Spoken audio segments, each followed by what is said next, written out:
মাঠের পুকুরে থেকে ওখান থেকে মাছ ধরে এনেছে। এই মাছগুলো মা, বাবু, দপুসোনা সবাই গেছিলো মাছ ধরতে, মাছ এনেছে।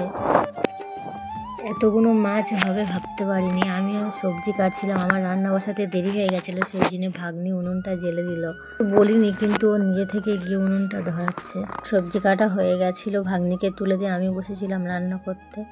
আমার ভাতও হয়ে গেছে, এই ফ্যান ঝাড়িয়ে নিচ্ছি। উনুনে দিয়েছি, তাড়াতাড়ি রান্না হয়ে যায় জোড়া উনুনে দিলে। রাতের ফ্যান ঝাড়িয়ে নিয়ে উনুনে দুটো তরকারি বসিয়ে দিয়েছি।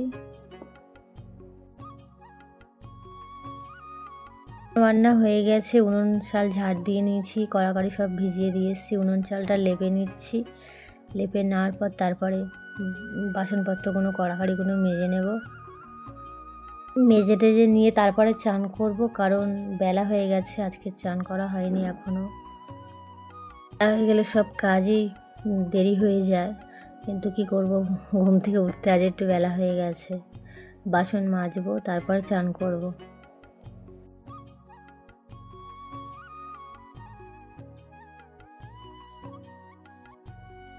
বাসন টাসন মেজে নিয়ে অল্প কিছু কাচাকুচি করার ছিল, সেগুলো করে নিয়ে তারপরে জামা কাপড়গুলো মেলতে এলাম। সবার ভাত খাওয়া হয়ে গেছে, শুধু আমারই বাকি একা।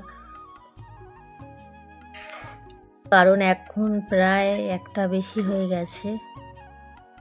কাজ সেরে খাওয়া দাওয়া করে একটু ঘুমিয়েছিলাম, ঘুম থেকে উঠে সমস্ত কাজ সেরে তারপর বিকেলে একটু হাঁটতে গেছিলাম। হেঁটে এসেই রান্না বান্না শুরু করে দিয়েছি। ভাত হবে, রুটি হবে, মাছের তরকারি হবে। আমি রাতে রান্না সেরে নিই। আজকেকার মতো এখানেই বিদায়। আগামীকাল দেখাবে নতুন একটা ব্লগের সঙ্গে। সবাই ভালো থাকবেন, সুস্থ থাকবেন, টাটা।